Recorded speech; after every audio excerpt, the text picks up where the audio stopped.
conocimiento en la materia, en el derecho internacional. De hecho, ya fue por muchos años miembro del Comité Jurídico Interamericano de la OEA. Antes de dar inicio y darle la palabra a nuestra invitada, quiero pedirles a todos que conforme se vayan conectando, vayan registrando su nombre, la institución, si son de la Barra, si son de la MEDIP, o de alguna universidad o institución, algún despacho, y su correo electrónico. Y antes de darle la palabra al maestro Juan Carlos Guerrero, nada más quiero, a nombre de la Junta de Gobierno, felicitar a nuestra excelente a nuestra maravillosa prosecretaria, porque el día de ayer fue su cumpleaños. Entonces, Cari, muchas felicidades, que la pases muy bien, esperamos que hayas pasado muy bien, muchas felicidades, y bueno, le cedo la palabra al maestro Juan Carlos Guerrero para que presente a nuestra invitada de honor. Muchísimas gracias, Eli. Bienvenidos a todos. Hoy, como bien lo decía Eli, tenemos una invitada de lujo, la doctora Villalta. Elizabeth Villalta es abogada y notaria con un máster en Comercio Internacional, embajadora de carrera del Servicio Diplomático de El Salvador, profesora titular de Derecho Internacional Público en la Escuela Superior de Economía y de Negocios, profesora titular de Derecho Internacional Público en la Universidad Dr. José Matías Delgado, profesora titular de Protección de Datos Personales en la Universidad Tecnológica de El Salvador, conferencista y profesora del Instituto Especializado de El Salvador para la Formación de Diplomáticos, miembro del Instituto Hispano-Lusoamericano de Derecho Internacional, miembro de ASADIP, miembro de MEDIP, miembro de la Asociación Centroamericana y del Caribe de Derecho Internacional Privado, miembro del Comité Jurídico Interamericano del 2002 al 2017, como bien lo decía Eli, eso significan 15 años de experiencia dentro del Comité Jurídico Interamericano y miembro de la Comisión Consultiva del Ministerio de Relaciones Exteriores de El Salvador. Como podrán apreciar, nuestra ponente tiene una carrera diplomática y una experiencia dentro del Comité Jurídico Interamericano que es de destacarse, y el tema que vamos a platicar el día de hoy es un tema que tiene muchos aspectos altamente importantes. Primero, por la autoría de este convenio que vamos a platicar. Dos, por los trabajos que ha estado haciendo el Comité Jurídico Interamericano en esta materia al crear un nuevo documento de soft law para poder entender de mejor manera esta convención. Elizabeth, te damos la palabra, por favor. Muy bienvenida.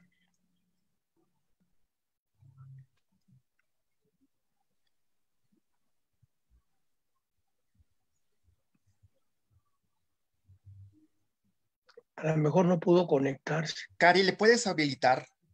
Ya estuvo. Me oye. Perfecto. Te escuchamos. Sí, perfecto. Sí, quería agradecerles, decirles que para mí es un gusto, un honor y un placer estar compartiendo con todos ustedes. Agradezco mucho la invitación de la Academia Mexicana de Derecho Internacional Privado y Comparado, MEDIP, de la cual me honro de ser uno de sus miembros.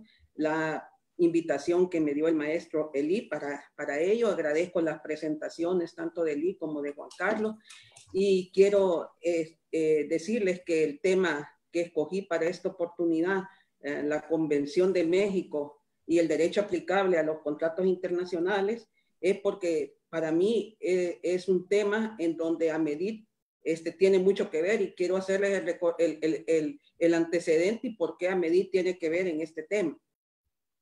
Ustedes saben que el ACIDIP pues son el marco para las conferencias especializadas interamericanas de derecho internacional privado que arrancaron en 1975 en Panamá, después de que hubo necesidad de hacer estas conferencias especializadas cuando se empezó a querer hacer un consenso entre los tratados de Montevideo y el Código Bustamante. El Comité Jurídico estuvo ahí involucrado y dijo que era mejor hacer unas conferencias especializadas de derecho internacional privado y donde participaran no solo los estados, sino que también los expertos, porque ustedes son conocedores de la materia, es una materia compleja, y es así como arrancaron la CIDIP como conferencias especializadas en 1975.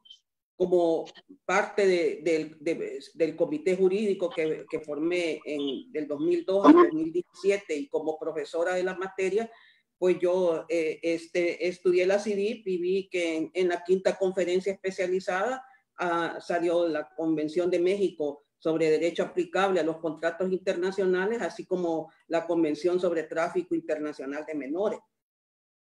Pero fue hasta en una reunión de AMEDIP en el año 2012 que la maestra de Venezuela, Sorili Figuera, habló sobre la Convención de México.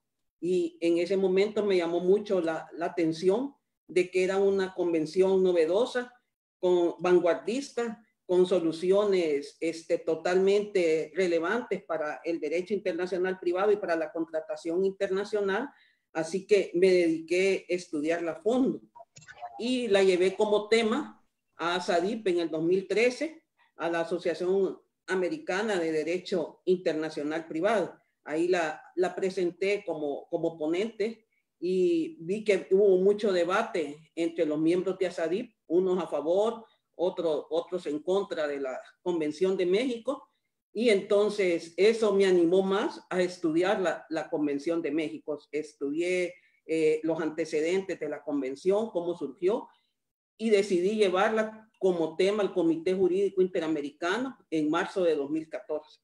El Comité Jurídico Interamericano, los temas o se los da la Asamblea General o se los proporciona el Consejo Permanente, pero también de acuerdo al artículo 100 de la Carta de la OEA, que establece que es una de las funciones del Comité Jurídico Interamericano, la codificación y el desarrollo progresivo del derecho internacional, y que de acuerdo al artículo 12, numeral C del estatuto de dicho comité, los miembros podemos llevar temas como iniciativa propia. Entonces, lo llevé bajo el acápite del numeral C del artículo 12 como un tema de iniciativa propia para crear un debate en el Comité Jurídico Interamericano y lograr que el tema llegara a la agenda del comité. Así en el 2014 expliqué a los miembros del comité jurídico todas estas ventajas de la Convención de México, todo el trabajo preparatorio que hubo para la convención. Es una de las convenciones donde la Organización de los Estados Americanos, como ustedes saben, ha tenido mayor participación. Este tema fue incorporado en la cuarta conferencia especializada interamericana sobre derecho internacional privado que se llevó en Montevideo, Uruguay, allá en el año de 1989, y quedó un documento denominado Bases para la Contratación Internacional. Ese documento pues era el antecedente para llevarlo después a las quintas CIDIP, y el comité jurídico que en ese momento preparaba los proyectos de convenciones para la CIDIP, el comité jurídico en los años de 1991 y 1992 preparó un proyecto de convención a cargo del relator del tema, el maestro y profesor y doctor José Luis Siqueiro. Entonces, él trabajó el proyecto de convención para llevarlo a la quinta conferencia especializada. También la OEA, como parte de sus trabajos de la Secretaría de Asuntos Jurídicos y del Departamento de Derecho Internacional, hizo un cuestionario que fue circulado para todos los Estados miembros de la OEA, como trabajos previos. También hay que tomar en cuenta que para esta quinta conferencia especializada que se llevó a cabo en 1994, ya eran parte de la OEA, Canadá y la mayor parte de los estados del Caribe. Esto hacía que se diera un desafío para la organización en el sentido de que teníamos que armonizar el common law o derecho anglosajón con el civil law o derecho escrito, derecho civil. Eran los grandes desafíos en el momento para las conferencias especializadas interamericanas. Esto hizo que además, como otro trabajo preparatorio, se diera una reunión de expertos. Esta vez fue en Tucson, Arizona, en noviembre de 1993. Y de esta reunión de expertos, junto con el proyecto de convención del maestro Siqueiro, las contestaciones que habían dado los Estados miembros al cuestionario que circuló la OEA Todo esto hizo que se diera un nuevo proyecto de convención que se basó en todo lo anterior y que esto se presentara a la quinta conferencia especializada de Derecho Internacional Privado que se celebró en la Ciudad de México en marzo de 1994. Ahí se discutió pues todo lo que era la Convención de México sobre el derecho aplicable a los contratos internacionales. Esta convención se basó en instrumentos tanto del marco universal como del marco regional. Entre los instrumentos en los que se basó la Convención de México para el marco universal, fueron la Convención de las Naciones Unidas sobre el contrato de compraventas internacional de mercaderías, conocida también como Convención de Viena de 1980, que precisamente este año es el 40 aniversario de la Convención de Viena. También se basó en la Convención de la Haya de 1985 sobre el derecho aplicable a los contratos internacionales. Se basó también en los principios de UNIDROIT sobre contratación internacional y también en lo que fue la Convención de Roma de 1980, también sobre contratación y obligaciones contractuales.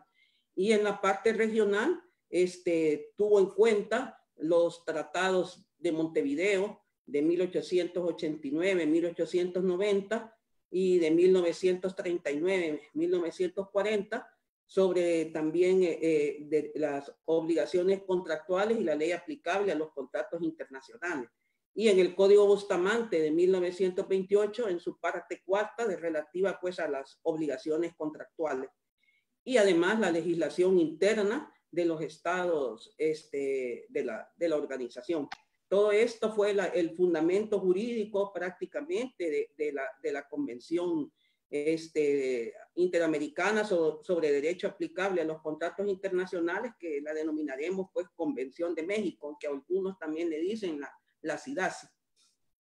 Entonces, entre lo novedoso de esta Convención de México que yo les expliqué en el 2014 a los miembros del comité jurídico, era sobre todo en el ámbito de aplicación, ya que la convención se refiere al derecho aplicable y no a la ley aplicable. Entonces esto hace más amplio el ámbito de aplicación de la convención, porque también incorpora a los principios de derecho mercantil internacional, a los usos y costumbres, o sea, la lex mercatoria. Entonces todo eso era parte de lo que ampliaba la Convención de México. También otra de las novedades era que este derecho aplicable tenía que ser expresamente dado por las partes y que esto era pues que debería de ser expresamente elegido, y si no había, y si había duda en la elección, debía de tomarse en cuenta las cláusulas contractuales o lo que las partes indicaban.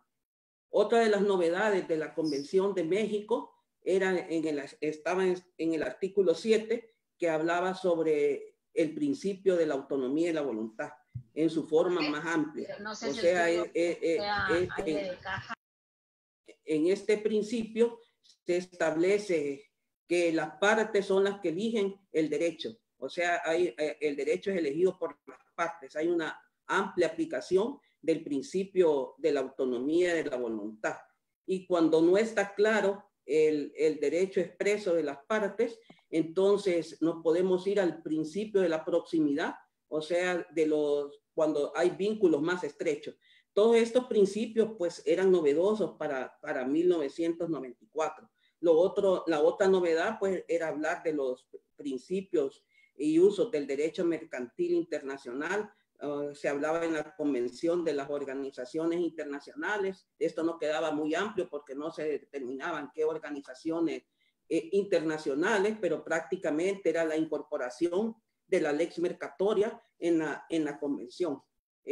También se hablaba de que esta convención podía afectar a la parte más débil en la relación, y entonces se podía sostener que para eso estaban los artículos 11 y 18 de la Convención, uno que se refiere a las normas imperativas, el 11, o a las leyes de policía, que hace que se aplique la ley del foro, igual pues el artículo 18 que nos remite al orden público, y que también esa remisión al orden público limita el derecho extranjero y hace la aplicación de la ley del foro.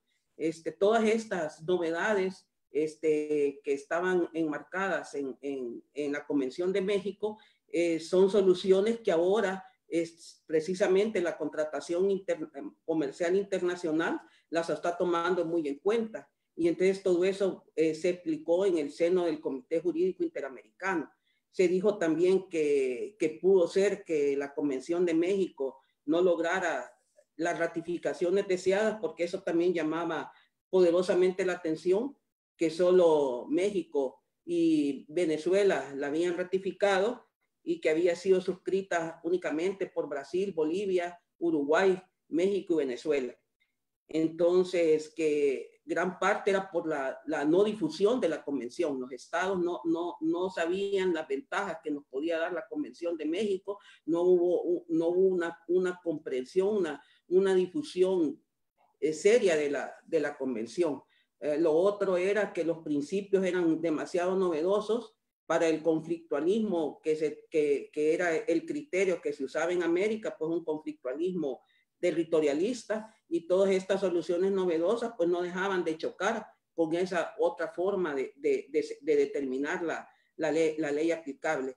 Y otra de las cuestiones fue que prácticamente algunos sostenían que no había una armonización muy adecuada del common law con el civil law, porque la convención tenía muchos problemas lingüísticos y que no había una traducción fiel del español al inglés. Entonces, todas esas fueron algunas de las cuestiones que en 1994 se pudieron ver de la Convención de México.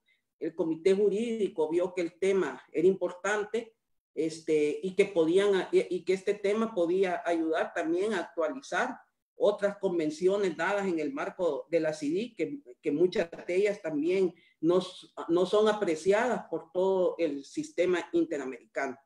Entonces, el tema quedó en la agenda del comité, pero se le cambió el nombre y quedó como el derecho aplicable a los contratos internacionales.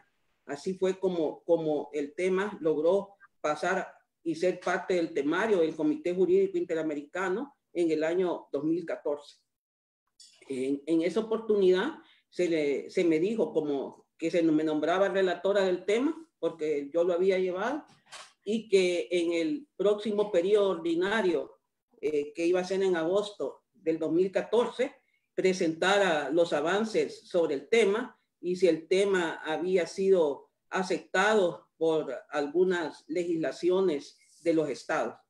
Así que en el periodo de sesiones del 4 al 8 de agosto del 2014, amplié todo lo relativo a la temática de la Convención de México, expliqué de que no necesariamente podía hacernos parte de la convención, o sea, ir no solo por la vía de la ratificación, sino que los principios de la convención podían ser adoptados en la legislación interna de los estados, como parte del proceso de la recepción del derecho, o sea, convertir derecho internacional en derecho interno, y que para eso podíamos ocupar el proceso de la incorporación, ya sea una incorporación material que podía ser trasladar completamente los artículos de la Convención de México a una legislación interna, o hacerlo a la incorporación de los principios informadores de la Convención, o sea, una incorporación por referencia,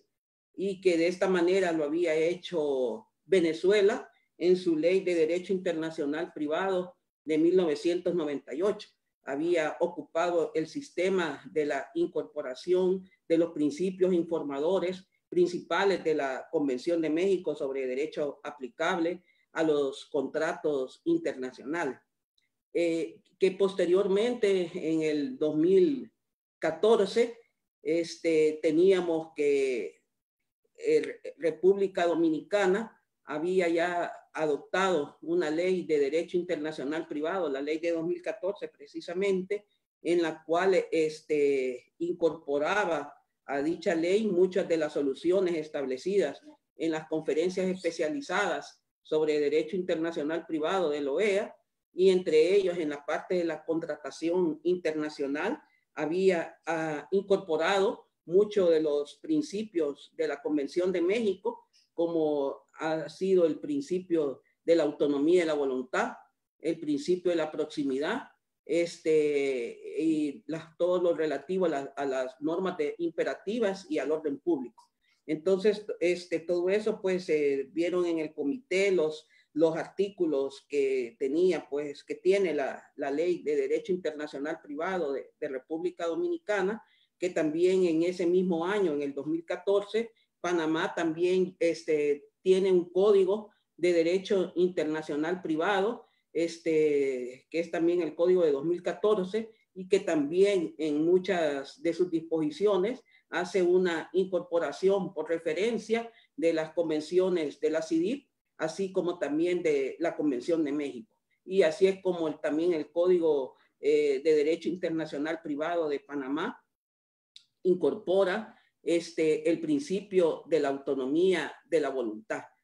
También expliqué en esa oportunidad de que ya en el ámbito universal, en la conferencia de la Haya sobre Derecho Internacional Privado, un grupo de expertos de todo el mundo estaba trabajando en los principios de la Haya sobre el derecho aplicable a la contratación internacional, y que también en esos principios de la Haya se tomaba muy en cuenta la Convención de México, o sea, la Convención Interamericana sobre Derecho Aplicable a los Contratos Internacionales, una convención que sin duda estuvo en las mesas de trabajo y que sirvió, pues, de inspiración a los expertos que trabajaron los principios de la Haya sobre contratación internacional.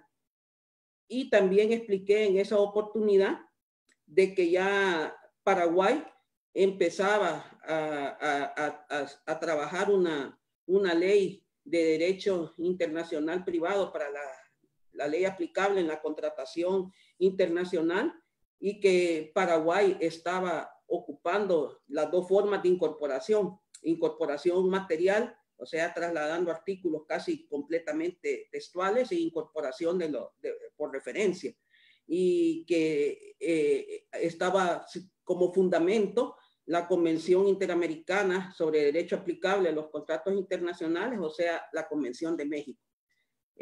Con toda esta legislación interna de los estados, el desarrollo en los estados, y así como reformas a los códigos civiles de varios estados, como el Código Civil de Argentina, todo esto hizo que el comité jurídico dijera que el tema siguiera en agenda, y que además para la próxima reunión se presentara un cuestionario por la relatora, un cuestionario para los estados miembros, para los expertos, para los operadores y para la academia, para que nos determinaran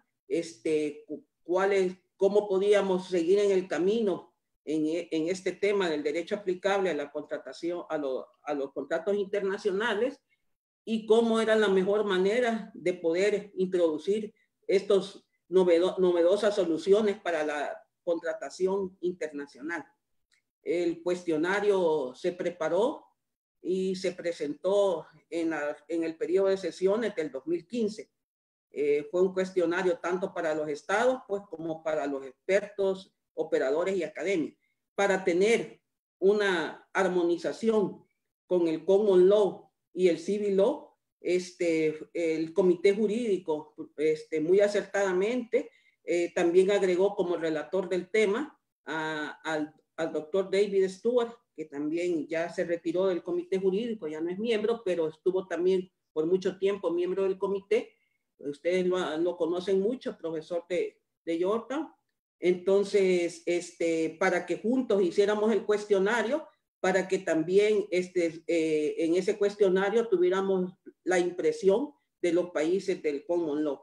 Ese cuestionario se circuló todo el año del 2015 y con lo que respondieron todos los estados, lo que respondieron los expertos, las academias y los operadores, pudimos seguir trabajando en el tema.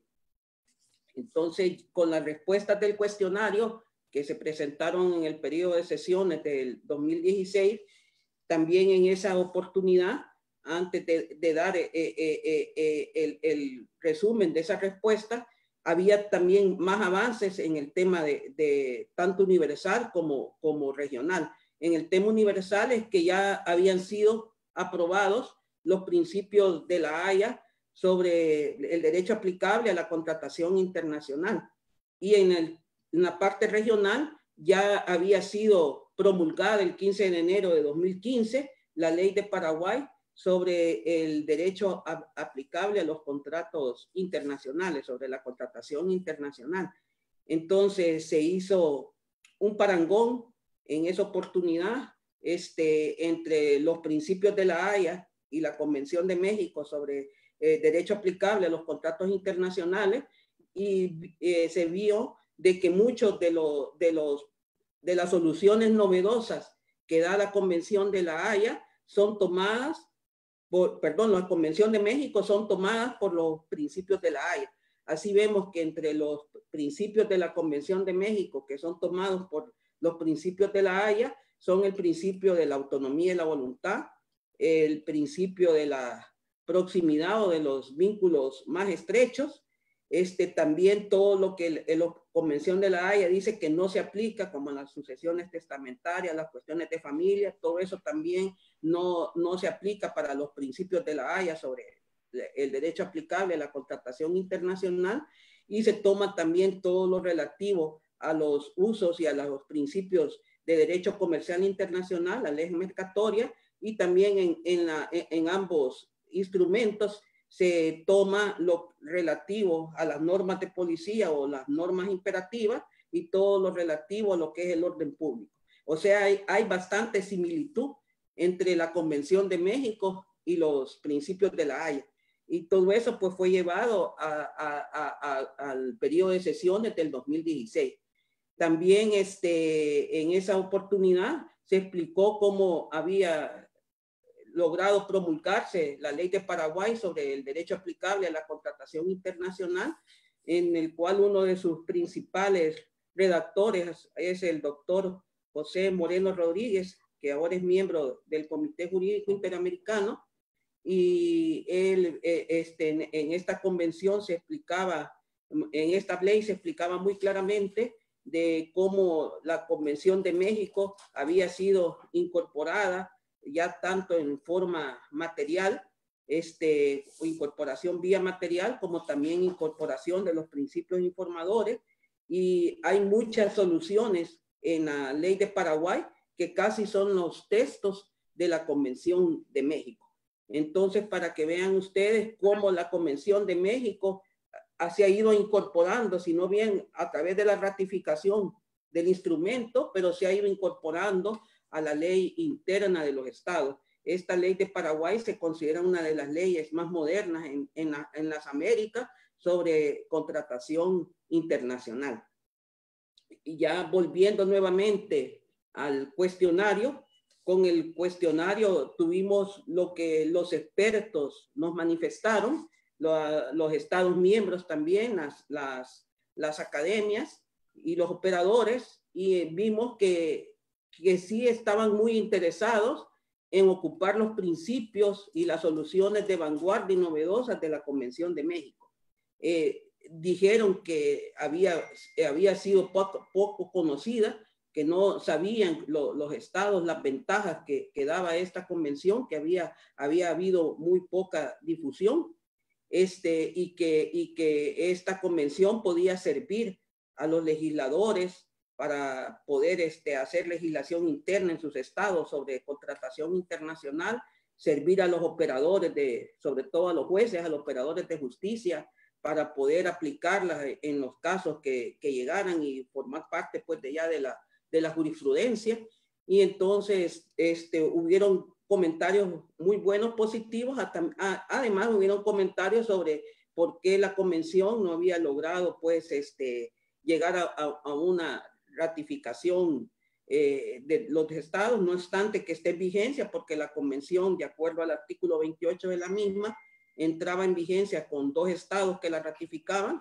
Entró en vigencia en 1996, es una convención vigente para el sistema interamericano. Los expertos pues nos dijeron de que el problema era que eran unas soluciones muy novedosas de 1994 para lo que era la Convención de México. O sea, era romper el sistema conflictual de señalar la ley aplicable para entrar a señalar como derecho aplicable el principio de la autonomía de la voluntad, o sea, el derecho elegido por las partes, que no se comprendía mucho lo que era el derecho el principio de la proximidad, o sea, los vínculos más estrechos, que tampoco era muy asimilable en esos momentos el principio de la proximidad, y que también era complicado todo lo relativo a la lex mercatoria y a los principios y usos del derecho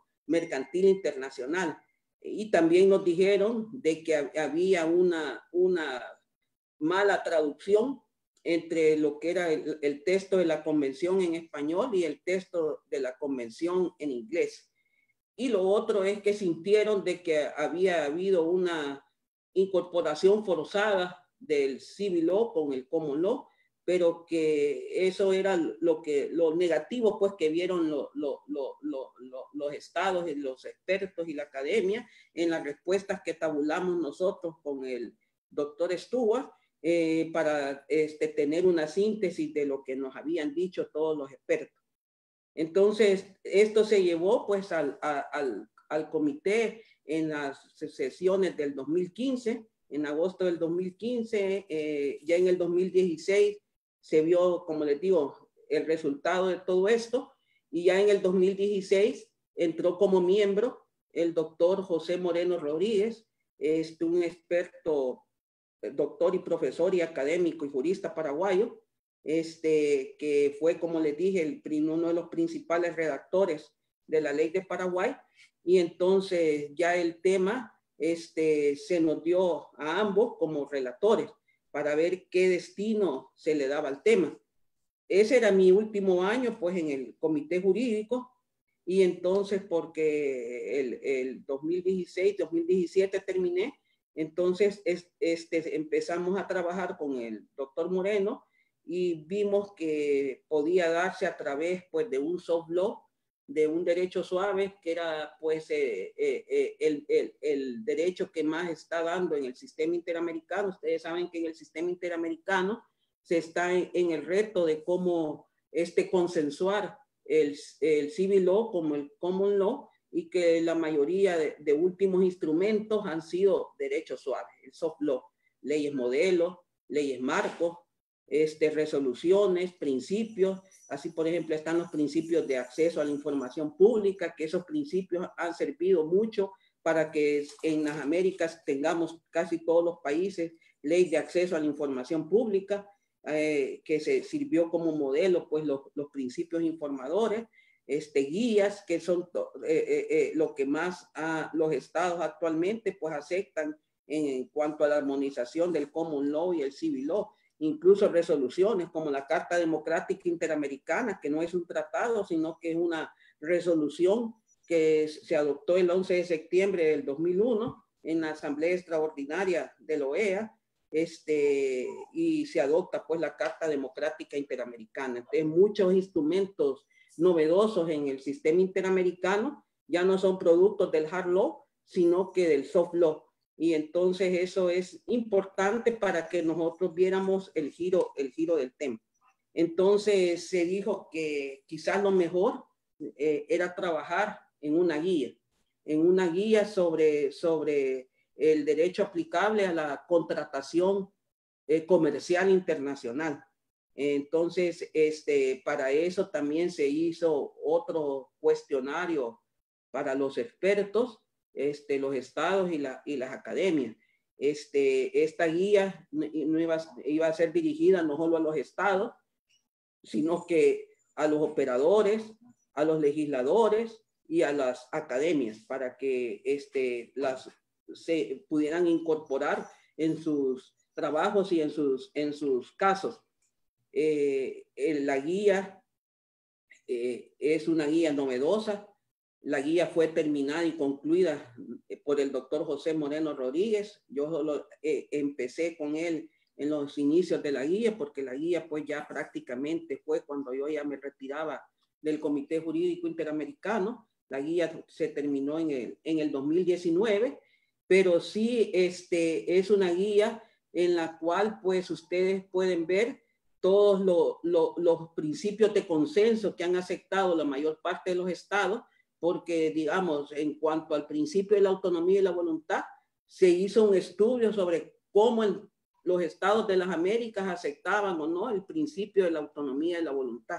En cuanto a la proximidad, también se hizo un estudio de cómo las leyes y los códigos de los estados de las Américas tienen o no incorporado la proximidad. Sobre el fraccionamiento, el DPCAS, también se hizo un estudio cómo esto tenían todos los estados, un estudio sobre las normas imperativas y el orden público, que es un concepto pues que como ustedes saben no hay un acuerdo claro sobre qué se entiende o no por orden público. Todo eso pues también está recopilado, todo lo que dicen los estados. Además, se tienen comentarios de la CENURMI o UNCITRAL, se tienen comentarios de UNIDROIT, y es una guía pues completa. Está dividida como en 19 capítulos, cada uno con los temas: derecho aplicable, el ámbito de aplicación, principio de la proximidad, fraccionamiento de los temas, el DPCAS, pues sí, que puede un contrato, una parte normal un derecho y otra parte otro derecho. Entonces todo eso está pues en la guía, y ya terminó, como les digo, en el 2019, ya la Organización de los Estados Americanos ya publicó la guía, donde ustedes pueden ver todo lo que se establece y cómo nos puede servir para incorporar estos principios en los estados que quieran avanzar en su legislación interna, y además a los operadores de justicia para poder resolver sus casos cuando tengan dudas sobre qué es la proximidad, qué son los vínculos más estrechos. Entonces pueden, porque la guía pues no es enorme, son como 164 páginas, pero en esas páginas también pueden ver hay el comparativo entre la Convención de México y los principios de la Haya. Está artículo por artículo comparándose en la guía, tanto la Convención de México como los principios de la Haya, y también está todo lo relativo a la traducción. ¿Por qué es lo que el mundo anglosajón vio que no estaba bien en la traducción del texto al español al texto al inglés? Todo eso también está en la guía. Además está pues todo lo relativo a las fuentes bibliográficas. O sea, prácticamente la guía no es larga, la guía son como 130 páginas, que se trató de hacer pues una guía lo más accesible posible para el trabajo de los operadores y de los legisladores. Entonces es una guía para que se pueda manejar fácilmente, y eso para que lo tengan pues presente, de que todo esto que se caminó de la contratación internacional como soluciones de novedosas y de vanguardias en las Américas tuvo mucho que ver con la Convención de México. Parte todo de la Convención de México y también parte de la MEDIT, porque gracias a Dios yo estuve en ese seminario de la MEDIT, vi cuando expusieron la Convención de México. Me pareció injusto que con unas soluciones tan novedosas y de vanguardia, la Convención de México no fuera aplicada en la legislación de los estados de las Américas. Y entonces dije, decido caminar con la Convención para llevarla a un final feliz. Gracias a Dios, con que tenemos ya la guía que hizo pues el doctor José Antonio Moreno, y con esa guía pues prácticamente no hemos terminado el camino, pues falta recorrer más, de que los estados incorporen esas soluciones novedosas en sus legislaciones internas. Ya tenemos varios estados que tienen sus leyes de derecho internacional privado y que han incorporado las soluciones de vanguardia de la Convención de México, pero esperamos que los estados caminemos más y que podemos así armonizar todo nuestro civil law, como no, en el sistema interamericano. Bueno, yo me quedaría aquí. Le agradezco mucho su atención y espero pues las preguntas que tengan a bien hacer.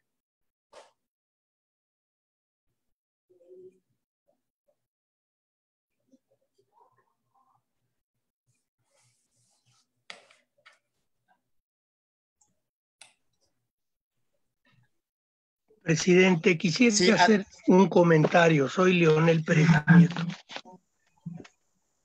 Perdón, doctor, no lo escuchamos. Que quisiera hacer un comentario. Adelante, doctor. Bueno, ya nos relató la expositora cuál ha sido el camino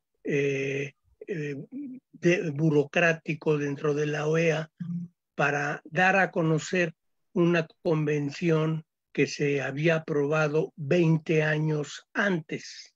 Y es bueno saber que finalmente se dieron cuenta que existía esa convención. Y eso, pues, para México es importante. En realidad, yo quisiera precisar que el antecedente de 1989 partió de unas bases que había elaborado un abogado argentino, Boyano, con el que la delegación de México estuvo en contacto en la época, y que sorpresivamente en 89 se echó para atrás de todo lo que había dicho y Argentina no ratificó la convención. Solamente la convención fue ratificada por Uruguay, posteriormente por Venezuela y por México. México reelaboró el proyecto, tuvo una alimentación muy importante de la reunión de Houston, no de Houston, sino de Tucson, en Arizona, y luego el que realmente introdujo la visión del derecho anglosajón fue el profesor Friedrich Juenger. Ese es el proyecto que finalmente se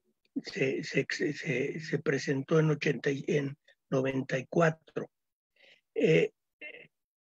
La convención efectivamente fue absolutamente novedosa.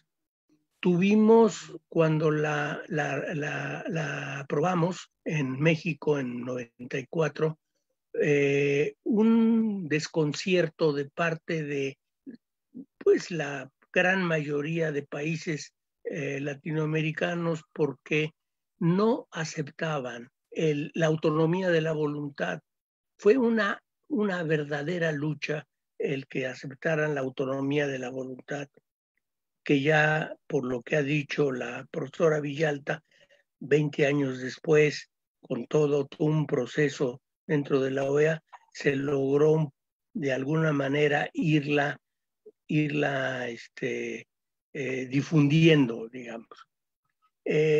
Efectivamente, uno de los puntos que hay que discutir, y ojalá que pudiéramos tener alguna sesión específica en la que analizáramos la convención, que es muy importante, además de analizar la autonomía de la voluntad, es el orden público, pero en el sentido como se estableció en la convención.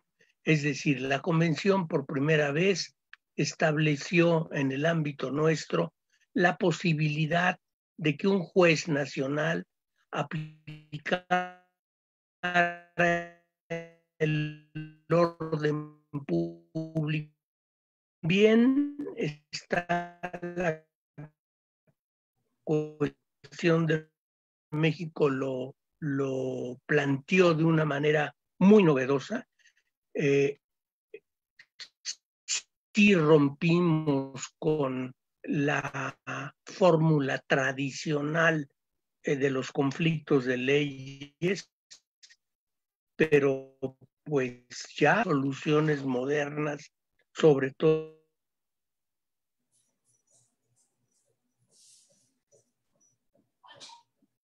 Se quedó trabado.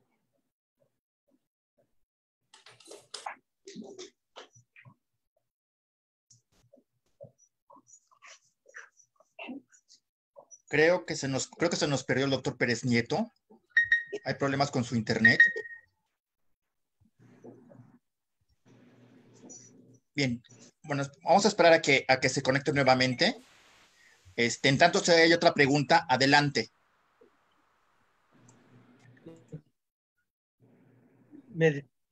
¿Se me acabó el tiempo o qué? No, perdón, doctor, es que dejamos de escucharlo. Se nos perdió. Bueno. Si nos puede volver a formular la pregunta, te lo agradeceríamos.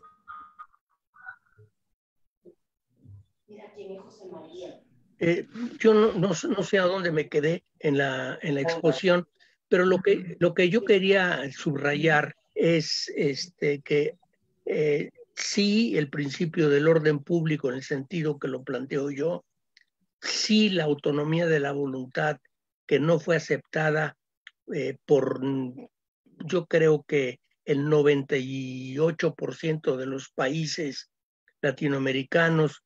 Hubo ahí una posición muy negativa de Argentina y Brasil,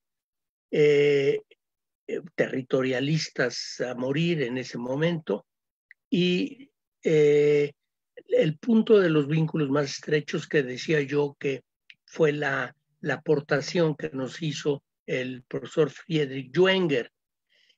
Otro aspecto fundamental que convendría en otra ocasión analizar es la incorporación de la lex mercatoria o la posibilidad de que se aplique lex mercatoria. Lo que nosotros pensamos en ese momento fue elaborar un artículo que, aplicándolo por el juez nacional, le permitiera de manera directa aplicar la lex mercatoria.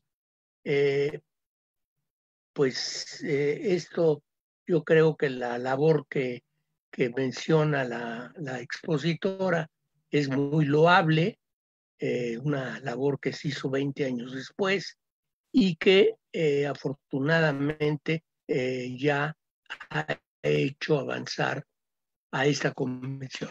Esos serían, entre otros puntos, los que yo quería mencionar. Muchas gracias.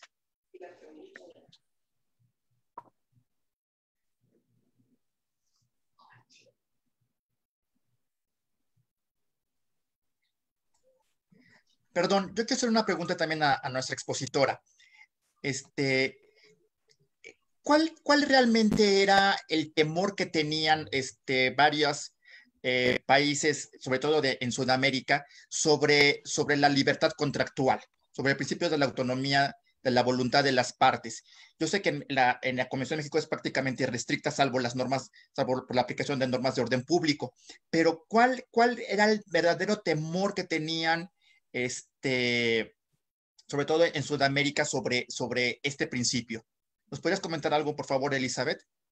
Sí, con mucho gusto. Primero, agradecer al maestro Pérez Nieto por sus comentarios.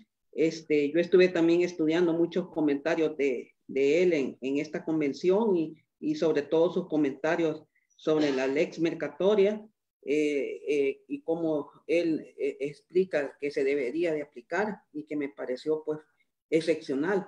muy buena los comentarios del doctor y lo que yo estudié porque doctor, creo que usted también estuvo en la delegación de México cuando se dio la CIDIC quinta, porque estuve viendo antecedentes, así que quería agradecerle sus comentarios y sobre todo agradecerle su presencia. Usted sabe el respeto que le tenemos nosotros a usted como profesor y como maestro del Derecho Internacional Privado.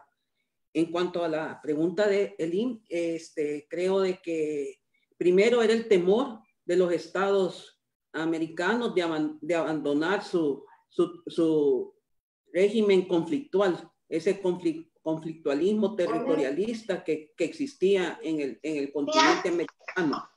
Y lo otro era porque yo investigué, tenían miedo en que esta convención, así señalando el principio de la autonomía de la voluntad como ley aplicable, como derecho aplicable, pudiera dañar a la parte más débil de la relación contractual. Ese era uno de los temores que ellos temían, de que la parte más fuerte de la relación contractual llevara las mayores ventajas, y pensaban que no era suficiente las normas imperativas ni el orden público para poder subsanar esa relación entre la parte más débil. Eso es lo que yo investigué en los antecedentes de lo que fue pues la negociación de la Convención de México. No sé si alguno de ustedes tendrá mayores de los que vivieron la negociación, mayor criterio para poder aumentar a la respuesta para el maestro Eli. Sí, si me permiten, yo quisiera en este sentido decir unas palabras, porque es un elemento crucial. El problema fundamental fue que, salvo Uruguay y salvo Venezuela, Sudamérica fue un país que se hundió en el territorialismo extremo, y que, como México lo tuvo, Sudamérica se negó a salir de ese territorialismo, y precisamente esa posición que le había derivado de las convenciones de Montevideo de los años 30, pero sobre todo del Código de Bustamante, provocó una cerrazón completa. Ese es el punto fundamental. Perdón. Gracias. Sí, quiero ceder la palabra. Creo que hay dos preguntas o comentarios. Primero a la profesora Adriana Dreisig y luego a Carlos Gabuardi. Adelante, Adriana.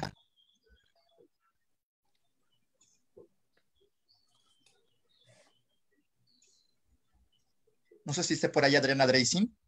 Sí, aquí adelante, estoy. Tienes la palabra.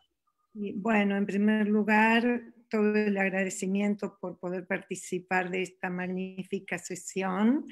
Felicitar a Elizabeth por tan brillante exposición, y asimismo agradecer al doctor Leonel Pérez Nieto los acertados comentarios que hizo en relación a los problemas que planteábamos los países sudamericanos a la época en que se celebra esta convención.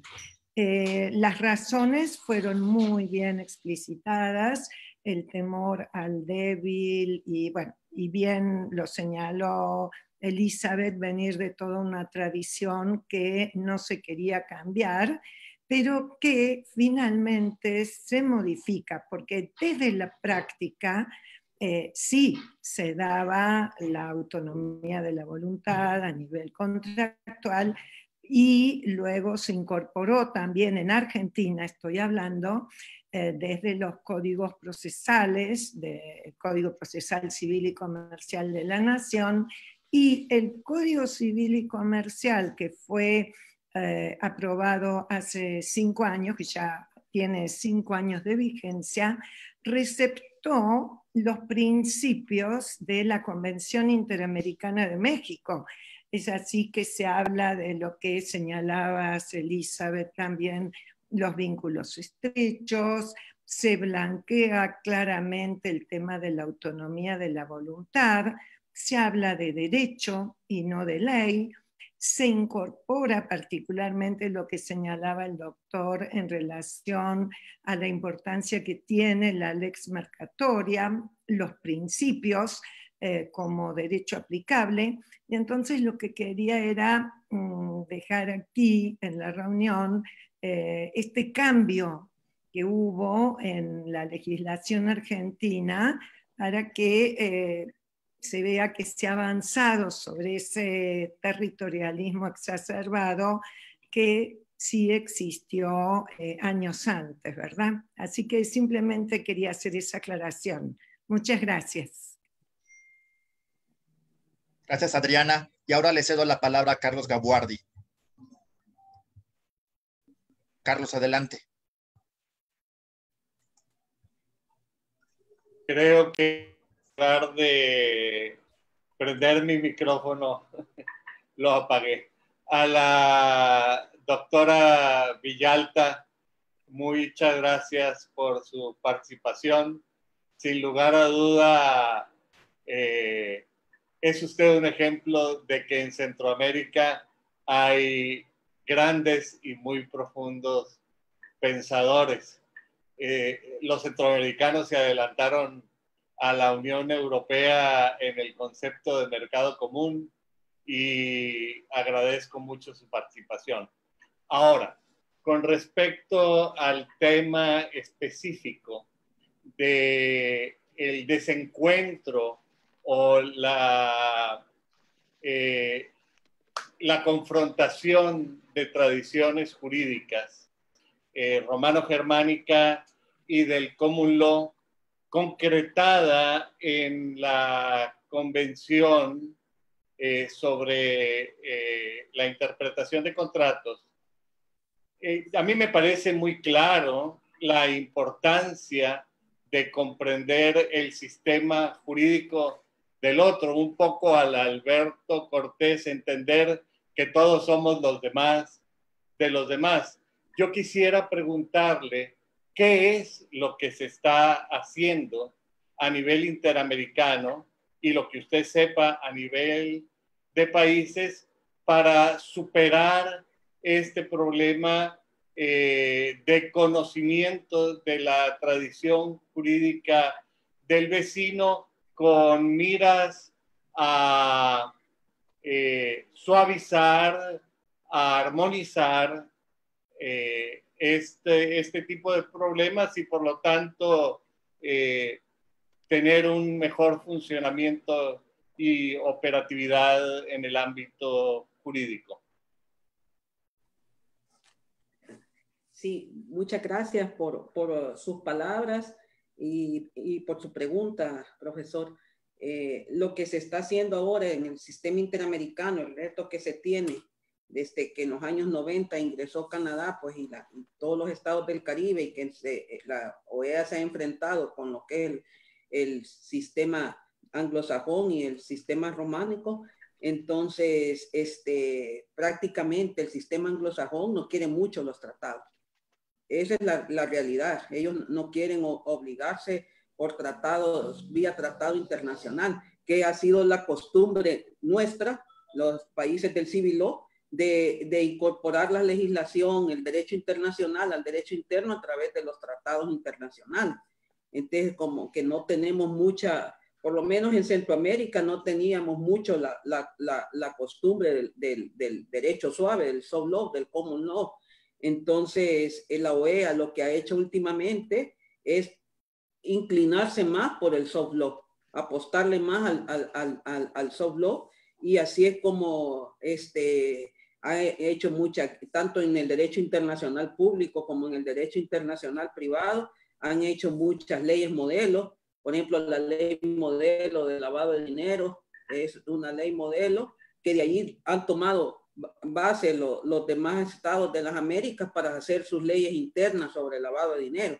Por ejemplo, tenemos la ley modelo sobre garantías mobiliarias y de ahí han tomado los estados el marco de esa ley modelo para hacer sus leyes internas sobre garantías mobiliarias, o muchos los principios, los principios de acceso a la información pública, como les dije en la charla, que hemos hecho muchos estados nuestras leyes de acceso a la información.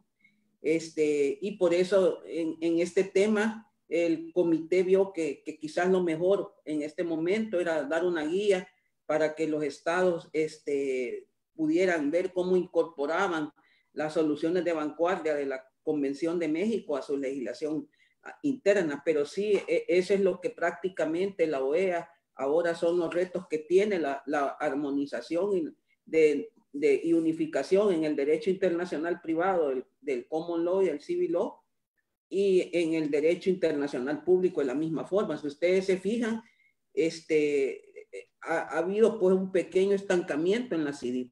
Desde el 2009 que se adoptó el reglamento a la ley modelo sobre garantías mobiliarias, desde el 2009 y ya estamos en el 2020, no hemos hecho otra CIDIP. Entonces, todo eso pues es necesario que los privatistas de las Américas empujemos a ver cuál es la mejor forma de desarrollo progresivo o de codificación del derecho internacional privado en las Américas.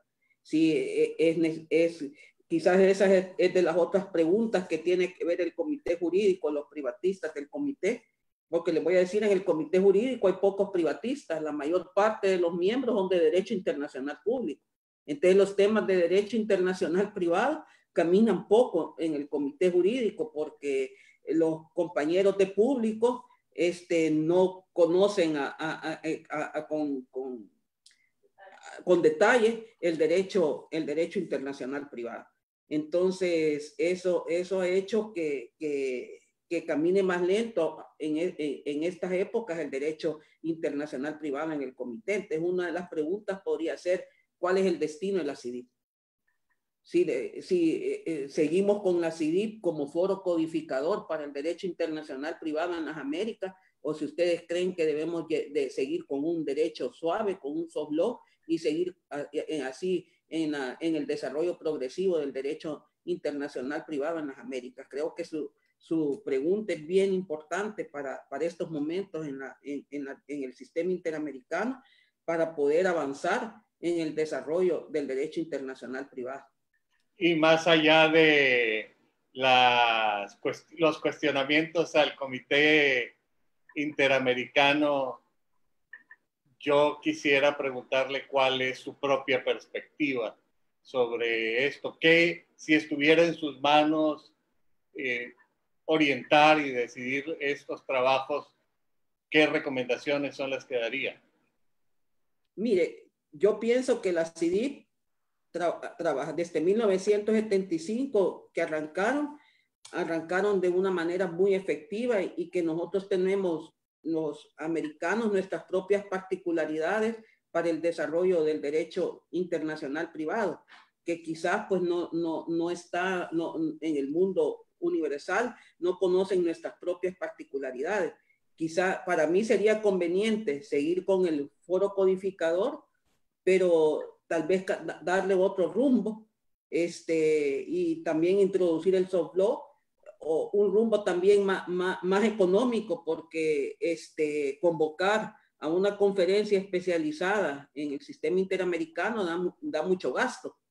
O sea, porque es irla preparando cada 4 años, convocar, ya sea que un estado miembro se ofrezca a hacer la sede de la conferencia, o si no terminan, la última, ningún estado ofreció la sede, se hizo en Washington, en el seno de la OEA, la última CIDIP del 2009, la 7ª conferencia, que hasta ahí hemos llegado. Y entonces pienso que en una forma más fácil, más flexible de poder convocar a los expertos, y que trabajemos en los temas de derecho internacional privado, y que así como hubo en la Convención de México una reunión de expertos, como bien nos dijo el doctor Pérez Nieto en Tucson, entonces sería conveniente también que los expertos trabajaran, no solo los estados, porque miren, yo también soy funcionario de Estado. Los estados no conocen los miembros que van como delegados de los estados, no conocen todas las particularidades y el detalle del derecho internacional privado. Van a estas conferencias especializadas y si no se hacen acompañar de expertos en las delegaciones, entonces los temas podrán pasar, pero va a pasar así de que no lo ratifican porque no dicen internamente al Estado los beneficios que dan estas convenciones. Entonces, es importante que estas delegaciones gubernamentales se hagan acompañar también por expertos de derecho internacional privado, por los académicos, para que estos asesoren a los políticos en la forma de cómo negociar todo este tipo de ya sea convenciones o leyes modelos o principios, para que puedan pasar y también incorporarse a las legislaciones, porque eso pasa mucho no como en el tema del derecho internacional público, que son convenios y tratados más políticos, que los estados los ocupan más cuando estos son ratificados, pero el derecho internacional privado, los estados tienen que saber la importancia y para qué nos están sirviendo. A veces no le sirven a la parte gubernamental, a la ejecutiva, sino que a veces le sirven más al órgano judicial. Y el órgano judicial no participa en estas reuniones. Por eso ustedes van a ver muchas de la CIDIP, como la ejecución de sentencias en el extranjero, la de los de cheques y pagarés, las de letras de cambio, la de las normas generales de derecho internacional privado, y si todos estudiamos los ratificantes, vamos a determinar que son bien pocos todos los ratificantes. Entonces, creo que son más de 26 instrumentos los que han dado las 7 CIDIP en el continente, que yo creo que varios de ellos deberíamos de volverlos a retomar y ver la importancia que estos tienen en la parte judicial. Fíjense que, vaya, por ejemplo, yo trabajé un tiempo en la Corte Suprema de Justicia en una unidad que se llama la Unidad de Asistencia Técnica Internacional, donde se tramitan los suplicatorios en materia civil y penal y las extradiciones. Entonces, en los suplicatorios me di cuenta que solo ocupaban el Código Bustamante. Entonces, ahí vi que era necesario hacernos parte de la Convención de Exhortos sobre Cartas Rogatorias y el protocolo de la Convención de Exhortos sobre Cartas Rogatorias. Y ya hoy somos parte de tanto de la convención como del protocolo, y hoy los suplicatorios civiles se van más rápido porque los hacemos con los pasos que da la convención. Y así, si fuéramos parte de las convenciones sobre ejecución de sentencias en el extranjero, todo eso ahora con todo este tema de la migración y qué cantidad de gente la que se va a otros estados y que empiezan a hacer actos judiciales y que hay que hacer los famosos pariates, o sea, los exequatur de las sentencias pronunciadas en el extranjero. Entonces fuera más fácil si fuéramos parte de las convenciones. Entonces todo eso, pero como les digo, a veces en las direcciones jurídicas de los estados, de los ministerios de relaciones exteriores, no ven la importancia pues del derecho internacional privado, que sí lo ven los expertos. Por eso yo veo que muchas cancillerías de América es muy bueno que tengan como asesores externos expertos en derecho internacional privado. Yo eso lo veo excelente y sería un ejemplo digno a copiar en todas las cancillerías de nuestros estados, de que hubieran asesores externos de las academias. Muy bien. Hay 2 preguntas más. Una por parte de Graciela Yolanda Zabaleta Armas de Perú, y otra por la doctora Nuria González. Entonces le cedo la palabra a Graciela Zabaleta de Armas. Muy buenas tardes, muchas gracias, es muy interesante la exposición, muchas gracias Elizabeth y a quienes han organizado el evento. Me parece la atinencia a la Convención de México muy importante respecto a los cambios, sobre todo en la parte correspondiente al derecho aplicable en el ámbito vale la redundancia, el ámbito de la aplicación de la Convención de México. Nosotros en Perú tenemos incorporada la Ley de Derecho Internacional Privado en nuestro libro 10 del Código Civil de 1936. Ello no ha sido modificado y aplicamos el método conflictual, lo cual creo que es la principal situación que conlleva a la no incorporación dentro de la Convención de México, ¿no? En tanto, la Convención de México comprende una aplicación mucho más amplia, un ámbito de aplicación mucho más amplio, no reducirse solamente a una aplicación del método conflictual de determinar ley aplicable.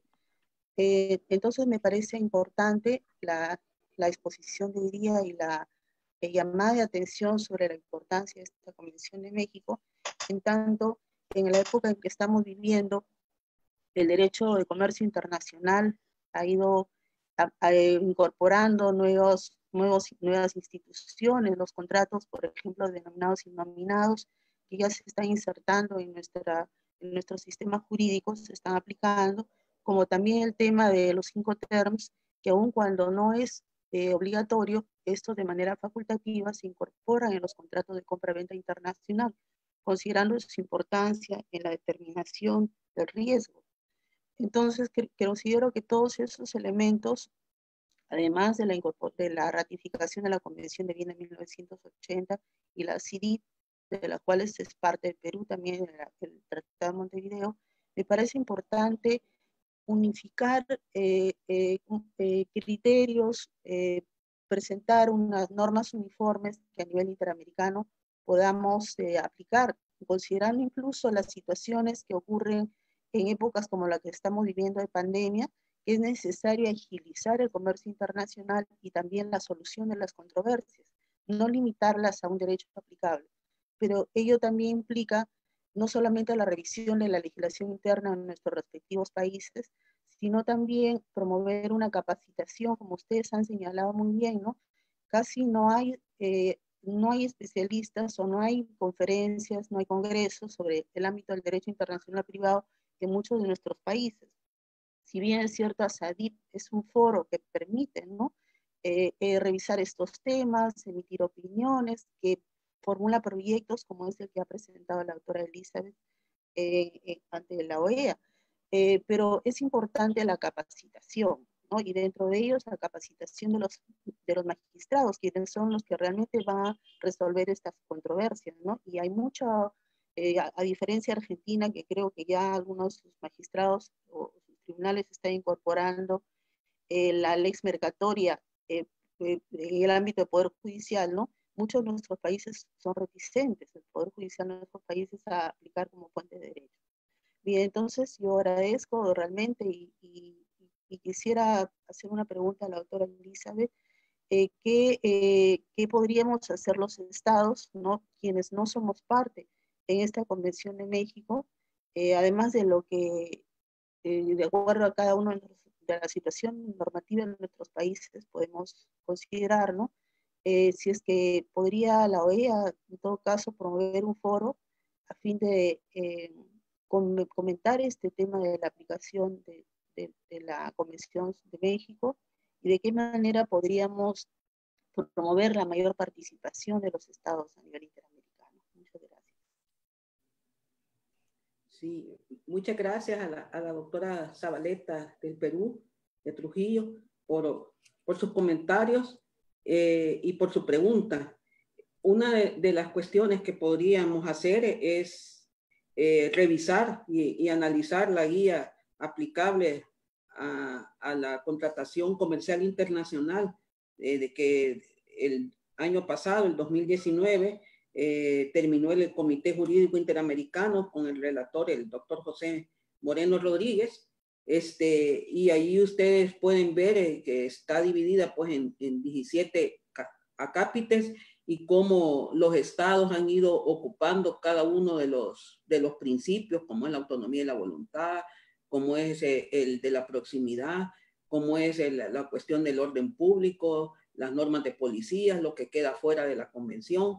Entonces, eso nos ayuda mucho para saber qué podemos hacer en nuestros países y si queremos avanzar en una contratación internacional vanguardista, incorporar esos principios, como les decía, como lo hizo Venezuela, República Dominicana, Panamá, Paraguay, que emitieron leyes de derecho internacional privado o códigos de derecho internacional privado o reformas como lo hizo Argentina, su código civil y comercial. Y sí sería bueno un foro de capacitación, o sea, sería bueno el Departamento de Derecho Internacional de la OEA, que de la Secretaría de Asuntos Jurídicos, es el que trabaja con el comité jurídico y el que ayuda al comité junto con su departamento para poder hacer este tipo de reuniones. Sería conveniente tener una reunión para poder ver las ventajas de esta guía, en la que sería conveniente que el doctor Moreno Rodríguez, que es el que terminó y prácticamente pule toda la guía, que él explicara la mejor forma de cómo se podría incorporar en la legislación interna de los estados. Pero me parece excelente tener capacitación y un foro sobre la ventaja, ya hablar solo sobre la guía. Y cómo está dividida la guía y cómo los estados tienen su información sobre los distintos artículos que tiene la guía. Eso le va a favorecer no solo a la academia, a los profesores, sino que también a los legisladores y a los operadores de justicia. Yo creo que eso es importante. Gracias, Graciela. Muchas gracias, doctora Elisa Villalta. Sí. Ahora, había otra pregunta por parte de la doctora Nuria González. Adelante, Nuria. Sí, muchas gracias.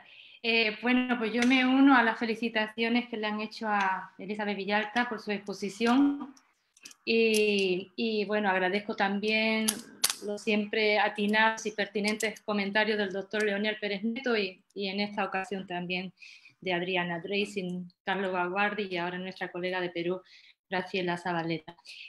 Yo más que nada unirme a una expresión que acaba de hacer Elizabeth Villalta en cuanto a los foros de codificación y la tendencia que está teniendo el foro de codificación regional.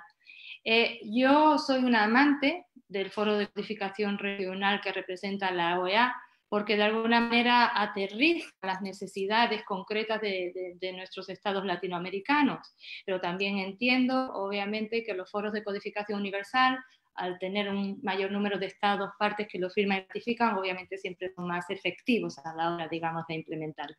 Pero celebro la tendencia, como ella expresaba, de que en este caso el foro de codificación universal regional tiene esa tendencia, como lo tiene desde hace muchos años la Conferencia de La Haya de Derecho Internacional Privado, a implementar instrumentos internacionales de soft law, de derecho suaves, ¿no? Porque, bueno, tenemos normativa internacional de hard law, convenios internacionales de mucho valor, como es el que tenemos comentando el día de hoy, pero que pasan los años y que se quedan de alguna manera, pues, no sé si obsoletos, pero fuera de la práctica, del cual, digamos, fueron gestados o fueron creados en su momento. Entonces, esta complementariedad entre nuestros instrumentos de hard law y los instrumentos de soft law es fundamental, aunque sabemos que, bueno, las dos principales características del soft law es, en primer lugar, tiene una falta de poder de vinculación directa, que para mí eso no es ningún problema, pero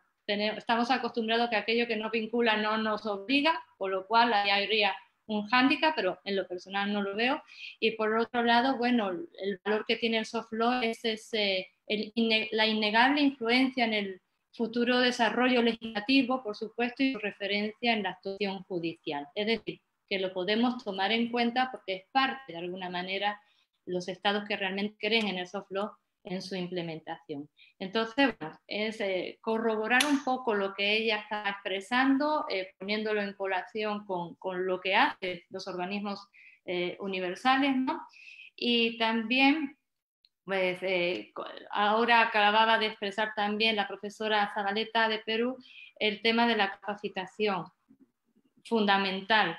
No podemos entender bien el derecho internacional privado con lo complejo que es si no tenemos, digamos, una buena formación en la materia y no capacitamos, no nos capacitamos en primer lugar nosotros mismos para entender que hay una complementariedad incluso entre instrumentos jurídicos de hard law y soft law, y obviamente también traigo aquí a colación todas las bondades que tiene precisamente esta guía de derecho aplicable a la contratación, ¿no?, que ella nos está refiriendo en este día. Entonces, fundamental no solamente estar preparada en todos los niveles y por parte de todos los interlocutores que intervienen en un supuesto de derecho internacional privado, sino tener esa conciencia, esa idea clara de esa evolución o esa tendencia hacia la complementariedad entre el soft law y en primer lugar, entre el hard law y el soft law. Era mi comentario. Muchas gracias. Gracias, Nuria, por tu comentario. Y por cuestión de tiempo, solamente un último comentario por parte de Carlos Gaguardi. Adelante, Carlos. Muchas gracias, Eli. Solamente quiero subrayar por su relevancia lo que acaba de comentar la doctora Nuria González, porque a mí me parece que no hay que olvidar que este sistema para incorporar en el derecho interno normas de derecho internacional privado lo tomamos a partir de un instrumento de derecho internacional público que son los tratados internacionales. Y en este sentido, una vez que un tratado internacional es aprobado, y esto se multiplica cuando es multilateral, los tratados quedan escritos en piedra. Es sumamente importante el tema del soft law, y yo quisiera referirme a dos casos de éxito en el caso del soft law, como son los Incoterms y las normas generales sobre cartas de crédito bancarias. Es decir, los Incoterms, desde luego, que son hechos vinculantes por la autonomía de la voluntad a la que tanto nos hemos estado refiriendo. Y en el caso de las normas sobre créditos bancarios internacionales, a mí me parece que aquí ni siquiera opera la autonomía de la voluntad, sino como que ha habido un gran consenso de parte de la comunidad bancaria internacional sobre la necesidad de contar con un marco jurídico adecuado para estos instrumentos, y mucho podríamos aprender de estos dos casos de éxito. Muchas gracias, Eli. Pues muchas gracias, Carlos, por tu comentario, y quiero agradecerle a la doctora Elizabeth Villalta su excelente exposición. La verdad es que fue una exposición bastante completa sobre las expectativas que tiene el derecho aplicable en este hemisferio, ¿no? El derecho aplicable a los contratos internacionales en este hemisferio americano. Y nada más quería pedirle a la doctora Elizabeth Villalta si en 3 minutitos, por cuestiones de tiempo, nos puede explicar rápidamente un poco sobre esta obra que aparece en la pantalla, América Latina y el Derecho del Mar, de la cual nuestra expositora es coordinadora. Por favor, Elizabeth. Sí, esta obra es un liber amicorum que se hizo a un jurista salvadoreño, el doctor Alfredo Martínez Moreno. Le voy a decir la razón por qué. Porque yo también hago derecho público, en mi país somos pocos los de derecho internacional, y hago público y privado. Entonces, cuando se estaba negociando la Convención del Mar, ya en la última fase para entrar a lo que es la verdadera conferencia, que ustedes saben que fue en el 82 en Montego Bay, se estaba discutiendo mucho en Ginebra sobre los estrechos internacionales, sobre que querían unos la libertad de navegación, y varios estados se oponían, sobre todo Turquía, por el estrecho del Bósforo y los Dardanelos, y entonces era presidente de la comisión que estaba discutiendo el doctor Alfredo Martínez Moreno. Él fue miembro de la Comisión de Derecho Internacional. Entonces él logró poner la palabra derecho en tránsito en vez de libertad de navegación, libertad de tránsito, perdón, y entonces con esa frase logró que las grandes potencias y los otros estados aceptaran una libertad en tránsito en la navegación de los estrechos internacionales. Como esto después de la Segunda Guerra hubieron los submarinos y todo eso, tenían miedo la navegación en los estrechos internacionales. Las grandes potencias y los estados que tienen estrechos se oponían mucho a una libertad de navegación. El doctor Martínez Moreno fue el presidente, fue acompañado por muchos juristas de la época, entre ellos el doctor Castañeda de México. Él me lo comentaba, que le ayudó mucho en todo esto de salir de este impasse y lograr así que se instalara lo que es la Convención del Derecho del Mar, que es lo que ustedes saben que ahora que da los espacios marítimos. Entonces, un profesor de España, el doctor Víctor Luis Gutiérrez, que es el coordinador de Derecho de la Universidad de Jaén, leyó todo lo que había hecho el doctor Martínez Moreno para que se lograra instalar la Conmemar, y entonces me dijo que por qué era injusto, así como la Convención de México, que no se le dio su verdadera divulgación, que era injusto que al doctor Martínez Moreno la gente no supiera qué es lo que había hecho en la Convención del Mar, y que era necesario hacerle un homenaje.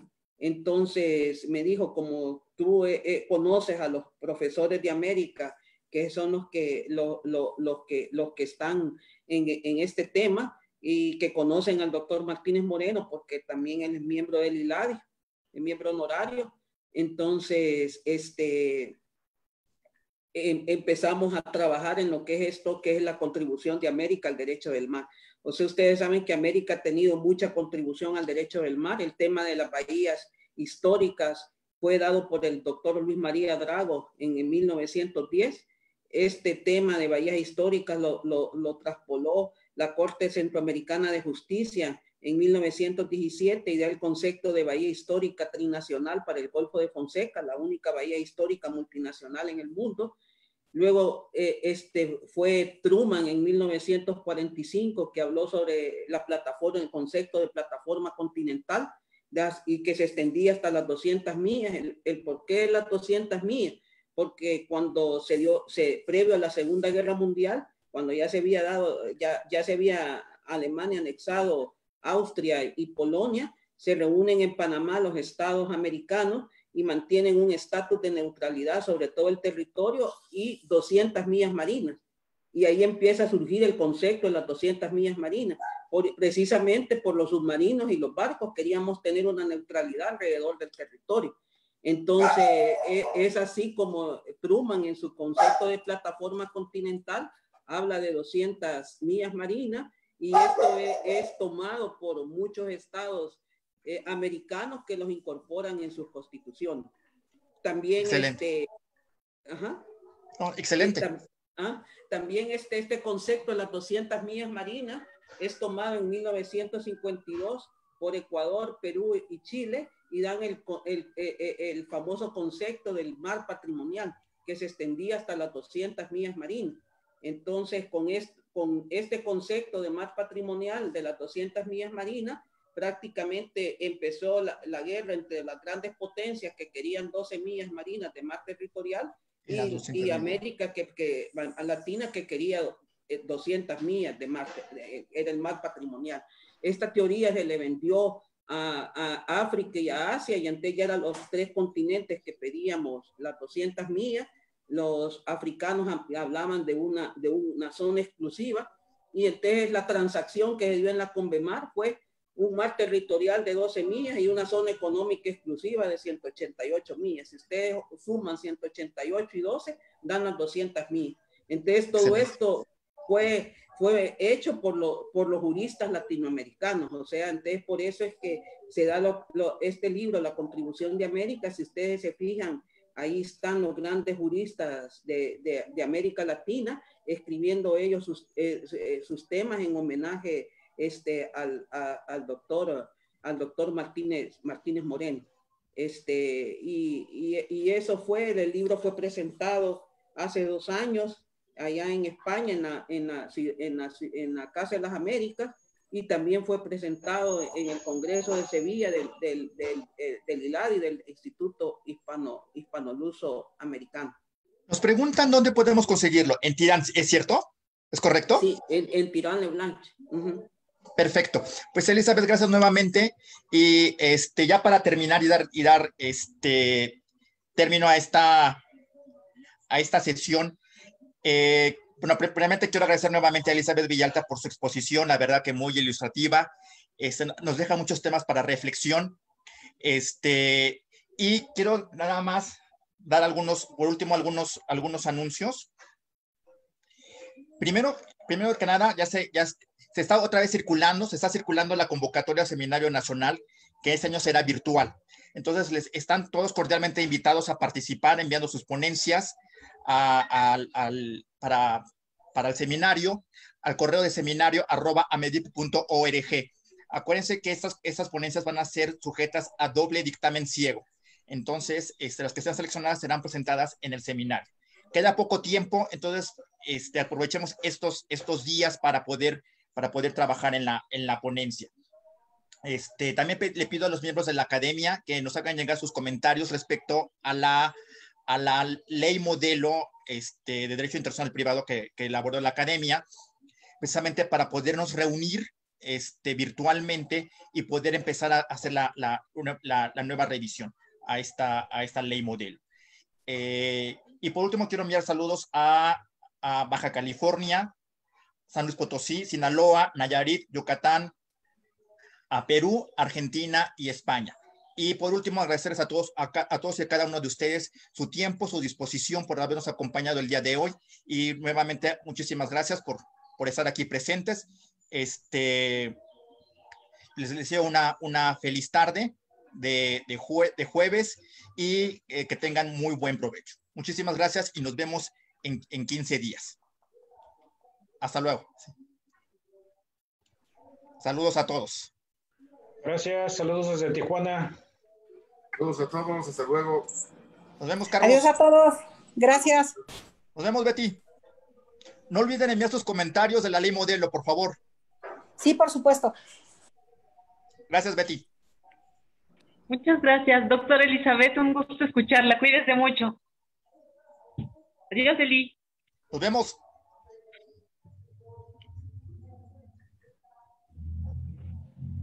Chao, Adriana.